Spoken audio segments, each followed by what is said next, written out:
Well, Lucy, thank you so much for being here with me on the Entrepreneurial Success Podcast. I am really excited to have you here because, as I mentioned before we had the podcast, this recording done, I've never spoken to somebody who's in the particular business that you're in. So I know everybody's a little bit curious as to what that is.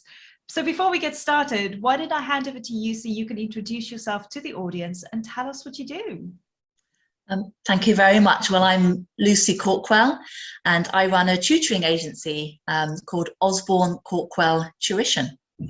Oh my gosh. And your story is fascinating because when you and I had a conversation, you shared your story with me. I was just fascinated by it and how you got started. So tell us a little bit about that, because I think if I was fascinated with it, I think the audience equally would be very fascinated. So tell us about your story. How did you get started and how did that kind of grew over the years?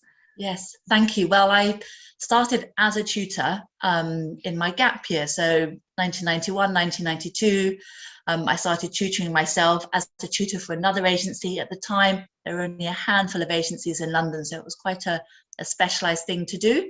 And I carried on tutoring when I went to university. After university, I went abroad for a bit and lived with families abroad and taught their children. And then I actually started working in the agency that I was a tutor for. So I started speaking to parents and to tutors and actually setting up the tutoring itself, and also doing my own tutoring work outside office hours. After a couple of years, I decided I wanted to set up on my own. So much of the tutoring business is the organisation and the way that you deal with clients. And I felt where I was before, that wasn't a priority.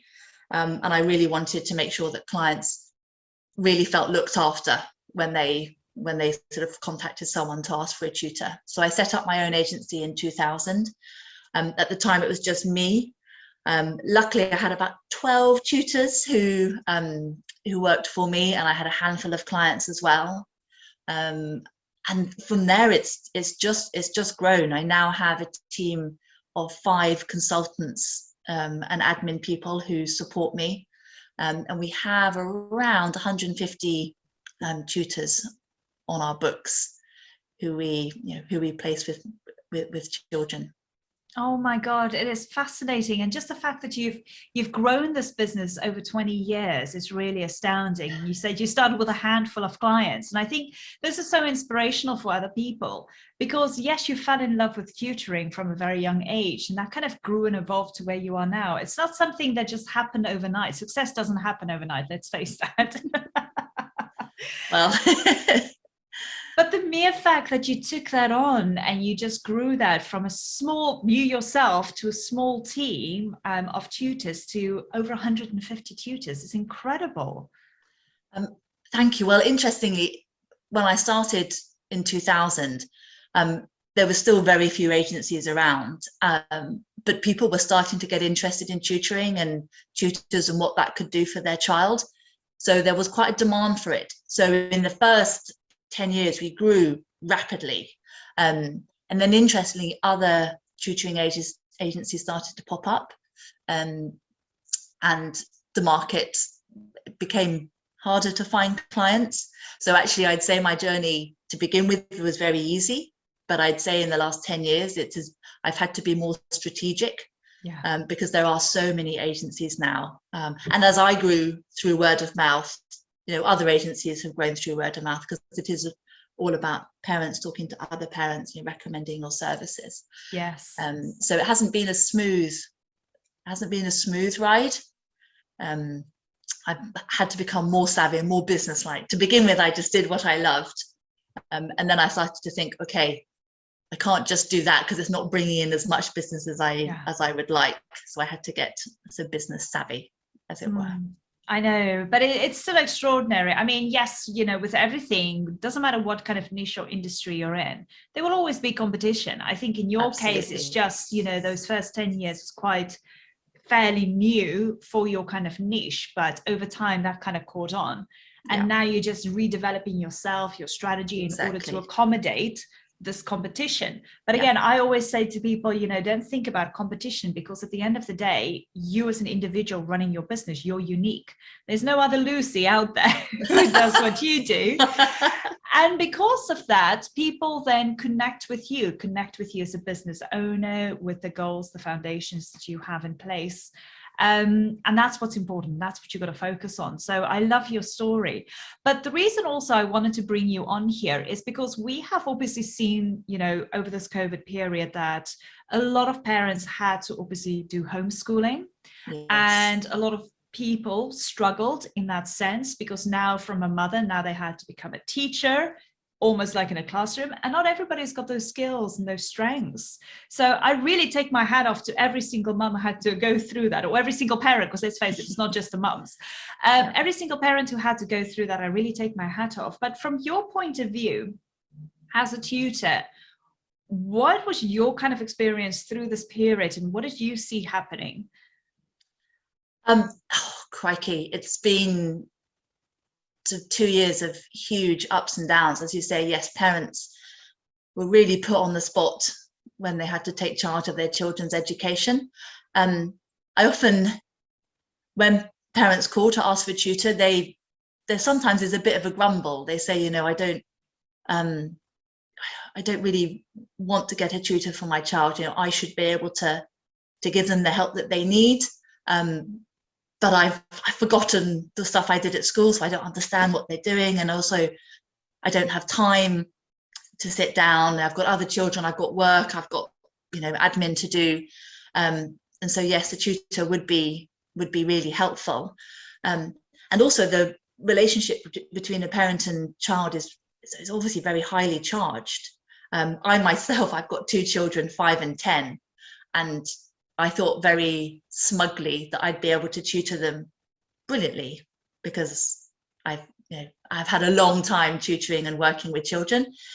But when it's your own child, the emotions get fraught very quickly, and the patience that I thought I had quickly went out the window when my child didn't understand something that I'd explained for the 4th time.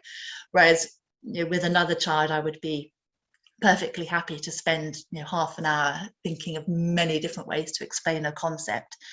So I think in terms of lockdown, when parents had to take on that role, it was very, very hard, very, very hard, from obviously the time, the knowledge, the emotion. Yeah, it was fraught. So yes, having a tutor, I think, really helped quite a lot of people. Just take a bit of pressure off. So let's talk about the benefits of having a tutor then. And I think, some of the things you just touched up here, but from your point of view, how can a tutor help a child then? Yes, well, I think our ethos as tutors is that, yes, we're there to help a child succeed academically and do the best they can academically. But just as important is their frame of mind, their mindset. And if a child is happy, calm, confident, they can achieve whatever they want. So really, as a tutor, I might be explaining a simultaneous equation, but actually I'm teaching the child that it's okay to make a mistake, because that's how you learn. So you make a mistake, you realize you've got it wrong, you then try again, and you're not demoralized by that, and you can just keep on pushing. So I think one of the main things as a tutor is to increase the confidence of a child and to increase their motivation. And then in terms of the actual nuts and bolts, I mean, we have tutors who prepare students for exams, whether it's the GCSEs or A-levels or school entrance exams. We do a lot of, say, 7+ and 11+. So if your child has got a specific exam they've got to sit for, even if schools are saying they don't recommend tutoring, a child still needs to know the format of an exam paper and what kind of questions they're going to face. So obviously a tutor can be key in terms of running through an exam format and just prepping the child that way. Also, we do a lot of just general support. So a child is struggling in class, doesn't get on with the teacher, missed, say, a month out of illness, and therefore has got gaps that they have never really filled. So the regular support of a tutor can fill those gaps, can reinforce work that the child has done in class. And if a child is able and enjoys it, the tutor can push them forward and keep them engaged. So it doesn't just have to be exam prep. It can just be general support. Yeah. And I think this is what is amazing with what your company is doing, because you've got, 150 plus tutors. Finding the right tutor for a child, I think, is so important as well. So you know all of your tutors, you know how different they all are. And with that, you can match them up with what the child really requires. And I think that's what's so prominent about what you're doing. That's exactly, that's been one of my main focuses from the start. I have tutors on my books who've been with me for 15, 20 years. So I've seen their own journey through their life, which has been wonderful. But yes, knowing a tutor so well, we really know what they're like as people and as tutors, so that when a parent calls and says, I'd like a GCSE maths tutor, once we understand what their child is like and what the child needs, we can then go, okay, we've got these tutors who teach GCSE maths, but which of these tutors is going to work well, is going to work best with that particular child? Sometimes we don't actually have the right tutor. And so we quite regrettably have to say to a parent, I'm sorry, we don't have the right tutor. We're not confident that we have the right person. We have the right person for you. So that does happen sometimes. But on the whole, yes, we can put forward some wonderful people to support a child. And I think for a parent, when they come and ask you for that kind of support for their child, the relief they must feel knowing that they're not just helping their child through the education, but they're helping their child, building with a confidence, and they can hand that over to somebody who they can trust at the end of the day, and they don't have to start intervening or in getting involved because of the emotion, like you said earlier on, that can completely take over and have a negative effect again. Because let's face it, nobody's perfect. We all have our ups and downs, but the relief as a parent for handing that over to somebody you trust, knowing that this is going to help your child, I think that is really one of the key things and the benefits for a parent as well. Yes, very nicely. Parents are always saying to us, thank you so much for your support. You've been so helpful. The tutor you've introduced to us has been life-changing. One parent a couple of weeks ago sort of emailed to say, thank you for giving me my boy back. He's now happy and confident, whereas before he was, demoralized, downtrodden. So yes, as you say, just we hope that parents can take a sigh, a big sigh of relief when they contact us, because they trust us that we'll do a good job, and they'll trust that we'll put forward the right tutor, and they'll trust that the tutor is going to do a good job with their child. Yeah, absolutely. Yeah. Oh my gosh, it's so lovely to hear, because I know a lot of people here now in the audience have children. They're listening to this wherever you are in the world, okay? It doesn't matter. But knowing that there are these options in order to find tutors like yourself or agencies like yourself that can really support and help you, no matter where your child is at the moment. Yeah. Every child goes through different phases, every child has got their strengths and their weaknesses. So everybody needs support in different areas. But knowing that that is available, and you just got to go out there and get that, it's going to make, how can I say, your household is going to be calm again for a time being. But I want to move a little bit away from tutoring the children. I want to focus on your business a little bit. And the one thing I wanted to ask you with the business and how you've grown over time, what did you in particular do? And we did speak about this a little bit earlier about the competition, but what is it in particular that you're doing to stand out from the crowd? What is your visibility strategy, if I may say? Well, it's been a big learning curve for me. At the beginning, when I set up, I just did it because I loved it and I was quite good at it. So it just came very easily. Over time, more tutoring agencies have sprung up. The competition has got tougher. And I've had to think, oh, hang on, yes, how do I stand out? What are my USPs? And it's been a really fun process, because when you start to analyze what you do and why you do it, it actually becomes a stronger feeling within you, I think, because you identify what you're doing and you go, oh yes, that's why I do it. I mean, my desire is to give parents a top service when they contact me. Many agencies, it's all done online, it's very impersonal, and I want to give a very personal, very caring service to the parents. We keep in touch a lot with parents. We're always asking for feedback, for follow-up, making sure that things are okay. We also take a lot of care with our tutors, and tutors consistently say we're the nicest agency to work for, because we're so caring with them. We look after them, we make sure they're okay. We talk a lot about the tutor community. Tutoring can be quite lonely if you're on your own going from house to house teaching. You don't have a staff room to sit in at the end of the day. So we try and bring our tutors together as much as possible, with tutor drinks, either in person or online. I'm keeping in touch with them, obviously a Facebook group where they can comment and ask for support.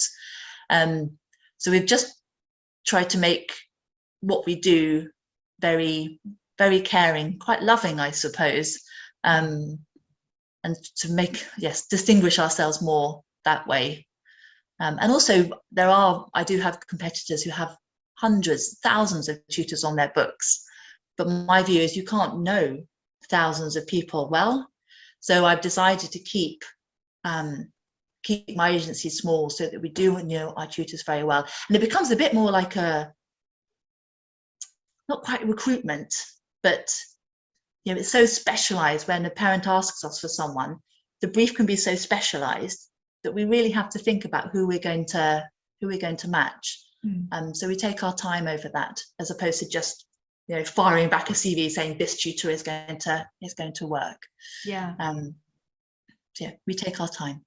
And you know what, I really love your approach as well, because let's face it, with technology evolving, with the online presence evolving, I think, from a convenience and an ease point of view, a lot of people would say, well, oh my gosh, go and create an app, an app for your agency where people can just go on and quickly go and select. But taking that out of the equation and having still that one-on-one approach, yes, it makes it a lot more personal. And I think also, let's face it, when it comes to your child, it is very close to your heart.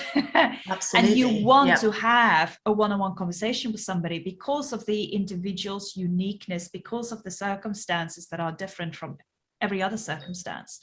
So having that conversation with somebody rather than just using technology or going on a website and just clicking through buttons. Exactly. I think, your approach definitely makes a difference. And for everybody listening, I'm sure they would be shaking their heads going, yeah, that's what I'm looking for. I'm looking to have a conversation with somebody, not just for the convenience of just quickly going on a website or an app, but that one-on-one approach, having an interaction with somebody who really gets me, who understands the situation.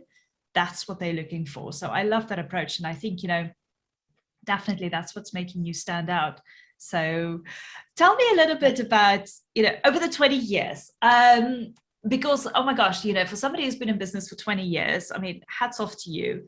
So many lessons you had to learn, I'm sure. So if you were to go back 20 years when you just started your agency and you were to tell yourself something and say, hey, this is what I learned over the 20 years. What would that kind of be and what would that look like? Well, in a way, I wish I'd started to be more analytical about what I do earlier on, to be more aware of my strengths and be able to put that across more succinctly than I did. I also wish that I hadn't spent so much time trying to do things myself. And if I could have outsourced, paid a professional to do something, such as I built about 3 databases over the years, which I really enjoy, but obviously I'm not a trained database person, so it's taken me time and money.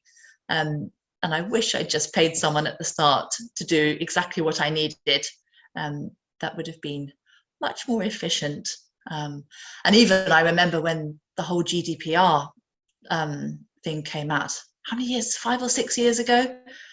Oh, we must have spent months trying to get our head around what the rules were and how they applied to us. And I just wish I'd paid someone who knew to do it. So I'm quite sort of an optimistic, enthusiastic person. And I think I should have been a bit more realistic about what I could actually achieve, and just think, no, I can't do it myself. It's going to be quicker, more efficient and time effective and cost effective if I pay someone who actually knows what they're doing. So yes, I suppose those are the things that I wish I'd known 20 years ago. I know, but you know what? At the same time, you know, I think for a lot of people who's in a similar boat now to where you were 20 years ago, they're like, yeah, but I want to know, I want to learn. And either it is because they don't have the financial ability to give it to somebody else in order to do it. So they want to learn themselves how to do it. But there's going to come a point, and that's okay. There's nothing wrong with that. Everybody's going to learn. We all got to go through that process of trying things ourselves first. But I always say to people, there's got to come a point where you go, okay, I know how this works. I get it, but I don't have the time anymore. I need to hand this over. And I think that is quite the important part. But I feel so many people still struggle and say, well, I know how to do this. I can do this myself. Nobody can do it better than I can. Yes. But this is where you're just on a hamster wheel. You're not going to grow. And with what you've learned, is as soon as you hand that over to somebody, the time then that you have back, the freedom, I mean, weight off your shoulders, number one, but number two, you can concentrate on actually growing the business. Absolutely. Get more tutors in, develop yourself within your business. Yeah. And that's how you grew, and that's how you continue to grow over 20 years. Yes, exactly. Yeah, that's very true. It can be so hard for business owners to let go of certain aspects. But as you say, if it then frees up your time to work more on the business, when you can be happy and confident that someone else is doing a better job than you can, it's a win-win. It is 100%. And I think, you know, this is where businesses either make it or they break. So hats off to you for, you know, doing this for 20 years and still growing and still, you know, exceeding people's expectations and just doing a wonderful, wonderful job. And like I said, this is why I was so fascinated to hear your story and to share it here, because number one, I know that we went through a rough stage where a lot of people had to not become just parents, but also teachers, but equally for them to see that there is solutions, you know, not just in the future, but also now, whereby they can reach out to you and obviously, you know, find that kind of extra help that number one, their child needs, but number two, for them, the relief that it brings for them, knowing that it's been taken care of and their child is being looked after in that sense. So Lucy, thank you so much. I absolutely loved having you here and just chatting through this. I know this is a short episode, but who cares? At the end of the day, it is so phenomenal hearing your story and just sharing what you're doing. And I think, you know, everybody listening here would just be now going like, oh my gosh, okay, when can we get hold of Lucy? So here's what we're going to do for everybody listening or watching this video. Lucy's website is going to be in my show notes, but also what we're going to do is we're going to put a little link there where you can meet the team. So there's a link there where you can look at all the tutors that she's got on in her agency working with her available. So you can obviously go and have a look at them as well and see what they do in particular. And then I will put Lucy's LinkedIn details and Facebook page details also in the show notes. So there are ways to contact Lucy, and I'm sure if you get in contact with her, she would love to have a chat with you to see how she can help you out. Is that okay, Lucy? Can people reach out to you? Fantastic. Yes, I'm always happy just to have a chat through situations, chat through options and solutions. Yes, so please do get in touch. Amazing. Well, thank you so much for being here, sharing your story. And hopefully this is going to help people as well, seeing that there is a light at the end of the tunnel. There's a way that they can obviously support themselves, but equally, you know, support for their children. So appreciate it. And thank you. Thank you for having me. It's been very enjoyable. Welcome. Thank you. Definitely. Speak soon. Bye.